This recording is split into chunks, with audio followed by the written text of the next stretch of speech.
알트코인 시즌까지는 조금 더 시간이 필요할 수 있다, 이런 결과들이 나오고 있는데요. 그럼에도 이번에 알트코인들이 순환매를 통해서 유의미한 상승 흐름들을 가져가는 것들을 확인했을 때 본격적인 대세 상승장이 오면은 알트코인에도 힘이 실릴 수 있겠다, 이런 것들을 확인했습니다. 네, 크롱님들 안녕하세요. 박종환 작가입니다. 네, 오늘 일요일입니다. 우리 크롱님들 주말 잘 보내고 계시죠? 자, 어제에 이어서 오늘은 알트코인 이야기들을 한번 나눠볼까 합니다. 저희가 매주 일요일마다 알트코인 투자 전략을 한번 점검을 해보는데요. 이번 주에 비트코인이 신고가를 경신을 한 만큼 전체적으로 알트코인 흐름들은 또 어떻게 올라갈 것인가, 이런 부분들을 한번 점검을 해볼 텐데요. 자, 우리가 알트코인 시즌을 판별하는 기준들은 다양합니다. 그리고 그 과정에서 확인하는 지표들도 여러 가지가 존재하죠. 오늘은 스테이블 코인 대비 비트코인의 흐름을 한번 가지고 와 봤는데요. 자, 이 부분들을 설명드리기 전에 기본적으로 가장 주목해야 되는 두 가지 지표는 다시 말씀을 드려보겠습니다. 첫 번째는 이더리움 대 비트코인의 가격 비율 지표를 주목을 해 보셔야 됩니다.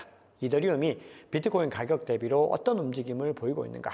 현재 촬영 시점 기준으로는 이더리움이 비트코인보다 더 좋은 흐름을 보이고 있습니다. 그러면은 이 추세들이 중장기적으로 이어질 수 있는지 한번 살펴봐야 되겠죠. 자, 다음으로는 알트코인 시즌 인덱스 지수를 볼 수 있는데요.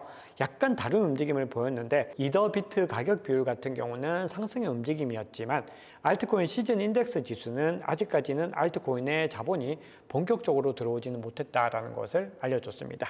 그 외에도 여러 가지 지표들을 통해서 알트코인 시즌까지는 조금 더 시간이 필요할 수 있다, 이런 결과들이 나오고 있는데요. 그럼에도 이번에 알트코인들이 순환매를 통해서 유의미한 상승 흐름들을 가져가는 것들을 확인했을 때 본격적인 대세 상승장이 오면은 알트코인에도 힘이 실릴 수 있겠다, 이런 것들을 확인했습니다. 자, 보여드리는 지표는 스테이블 코인의 거래소 보유량과 비트코인의 보유량의 비율 격차를 한번 살펴볼 텐데요. 스테이블 코인 같은 경우는 계속해서 상승 국면을 보였고 지금 약간 주춤하긴 했지만 계속해서 높은 구간에서 유지가 되고 있습니다. 그런데 비트코인 같은 경우는 거래소 보유량이 계속해서 줄어들고 있는 모습들을 볼 수 있죠. 그리고 이렇게 두 개가 이격이 되게 커졌을 때가 본격적으로 상승하는 국면들을 보이게 됩니다. 즉, 이 스테이블 코인들이 이제는 비트코인을 투자하는데 많이 활용이 된다는 거죠. 네, 그러면 이더리움 흐름 한번 살펴볼 텐데요. 자, 이 장표는 제가 코인마스터 클럽에서 긴급 속보를 통해서 가격이 반등하는 구간에서 어떤 현상들이 일어났는지를 한번 점검을 해본 건데요. 이더리움이 본격적으로 반등을 시작하기 전에 뭔가 상승의 흐름을 딱 보여줬을 때 현물과 선물 중에서 어떤 거래가 더 많이 단기적으로 늘어났는지 한번 살펴봤더니 현물 거래보다는 선물 거래, 즉 미결제 약정 규모가 단기간에 급등하는 것을 확인할 수 있었습니다. 즉, 선물 거래가 중심을 이루어서 상승의 국면을 가져갔다는 거죠. 자, 그리고 지난달에 이더리움이 저점을 찍었던 구간에서 매집했던 고래들이 윈터뮤트와 코인베이스의 OTC 마켓을 통해서 또 대량으로 매도하는 움직임들도 포착이 됐습니다. 즉, 현물 거래상으로는 다소 부진한 움직임들도 포착이 됐다는 거죠. 그렇기 때문에 이더리움이 가격이 올라갈 만하면 조정을 받고 올라갈 만하면 조정을 받고, 이런 국면들을 보였는데요. 이더리움의 가장 큰 규모의 메가 웨일들을 한번 살펴봤을 때는 계속해서 매집의 움직임을 이어가고 있었던 것을 확인할 수 있습니다. 거기다가 전체적인 네트워크의 펀더멘털과 성장성으로 봤을 때 스테이블 코인 공급량이 이더리움 생태계에서 꾸준하게 상승하고 RWA의 토크나 규모도 꾸준히 급등을 하는 모습들을 살펴보면서 전체적으로 이더리움을 두고서는 단기 매도 세력들은 오를만 하면은 매도하고 이런 움직임들을 보이고 있지만 근본적인 현물 투자자들의 수요도 꾸준히 늘어나면서 펀더멘털이 상승한 것을 볼 수 있었습니다. 그러면서 이더리움이 본격적인 상승 랠리를 이어간 것들을 확인할 수 있는데요. 그래서 현재 촬영 시점 기준으로는 이더리움이 중요한 이평선을 상방 돌파에 성공한 모습을 보이고 있습니다. 즉, 이더리움이 추세를 이어가기 위해서는 중요한 이평선의 상단을 지켜내고 그리고 지지 영역으로 바꾸는 과정에서 크게 거래량이 터지는 구간들을 확인을 하셔야 되는데요. 만약에 일시적으로 또 하방 이탈을 하더라도 $2,500를 중심으로 해서 비용 기반 히트맵 지표 한번 살펴보시면은 매물대가 아주 뚜렷하게 형성되어 있는 것을 볼 수 있습니다. 그만큼 이더리움은 2,500달러의 강력한 벽을 만들고 있는 것을 볼 수가 있기 때문에 이 구간을 중요한 지지 구간이자 중요한 매수 구간으로서 활용을 할 수가 있습니다. 비트코인 차트 같은 경우는 시의성이 있기 때문에 오늘 영상에서는 생략을 했습니다. 자, 그러면 이번에는 솔라나 한번 살펴볼 텐데요. 솔라나 같은 경우는 알트코인이 상승의 흐름을 보이는 구간에서도 상대적으로는 부진한 움직임들을 보였습니다. 그런데 솔라나는 현물 ETF 승인을 비롯해서 민코인이 다시 조금씩 부활하는 모습들을 보이고 있고, 특히 레츠번크 플랫폼을 통해서 뭔가 활성이 돌아오는 것들을 확인할 수 있습니다. 그만큼 솔라나가 현재 시점에서는 또 이더리움보다 저평가된 국면을 보이고 있는 것을 확인할 수 있죠. 자, 그래서 한번 보시면은 솔라나 이더 비율도 한번 살펴볼 필요가 있는데요. 기본적으로 이더리움의 움직임을 통해서 전체적인 알트코인 랠리를 확인하는 지표로서 이더리움과 비트코인의 비율을 살펴봤다면은 이번에는 솔라나의 어떤 활성 움직임을 확인하기 위해서는 솔라나가 이더리움 대비로 얼마나 좋은 움직임을 보이는지를 확인하는데요.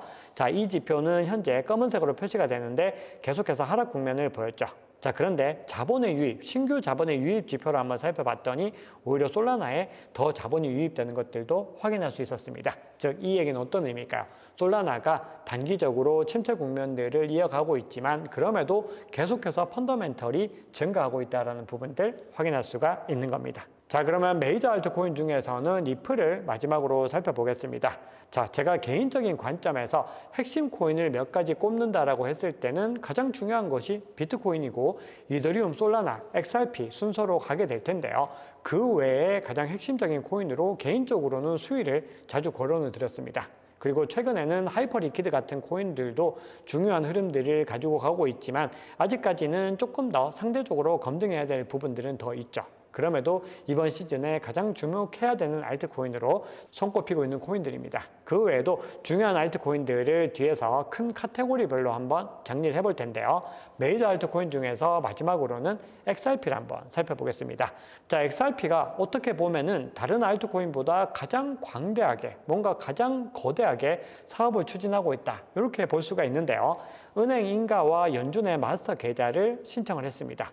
자, 이 얘기는 어떤 의미일까요? RLUSD 스테이블코인 담보금을 연준에 직접 맡기고 은행 영업시간 관계없이 24시간 환매 구조를 가능하도록 하겠다라는 겁니다. 그만큼 RLUSD의 유통과 보급에 큰 어떤 전환점이 될 수 있다는 건데요. 물론 아직까지는 암호화폐 관련된 기업들, 크립토 기업이나 블록체인 기업들이 연준의 마스터 계좌를 획득한 사례는 없습니다. 만약에 리플이 획득하게 된다고 했을 때는 크게 가격에 반영이 될 수도 있겠죠. 하지만 이런 호재들이 나왔음에도 불구하고 XRP 투자자들의 행보는 과거와는 사뭇 달랐습니다.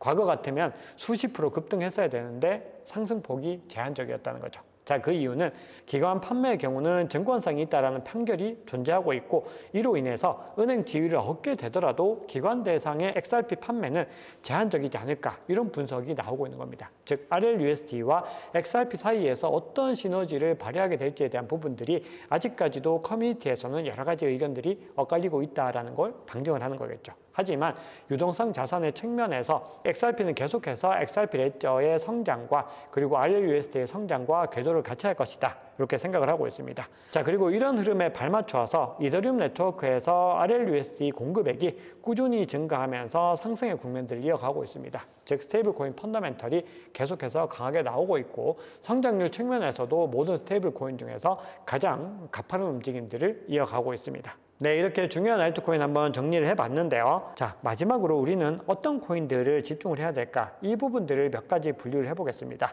자, 그레이스케일에서 최근에 여러 가지 자료들을 통해서 본인들이 3분기에 어떤 알트코인을 주목하고 있고, 그리고 본인들의 포트폴리오에서 어떤 코인을 제외하고 어떤 코인을 넣고 있는지 여러 가지 발표들을 하고 있습니다. 그런 흐름들 우리 크롱님들도 계속해서 따라가 보셔야 되는데요.